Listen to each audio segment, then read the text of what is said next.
بحر هزج مسدس محذوف. بحر یعنی دریا، هزج یعنی شادی، محذوف اون مفاعیلنی که شده مفاعیل، نونش حذف شده. مثال میزنیم: ندارم مهربانی های هابیل، مفاعیلن مفاعیلن مفاعیل. ندارم خشم بی پایان قابیل، مفاعیلن مفاعیلن مفاعیل. تمام حاصلم مشتی مفاعیل، مفاعیلن مفاعیلن مفاعیل. اجزای ریز مفاعیلن: مفاعیلن، تن تو تن تن. دو بیتی تعلیمیه.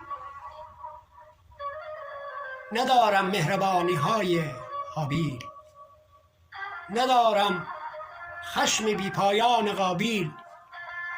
تمام حاصلم مشتی ترانه است، مفاعیلن مفاعیلن مفاعیل.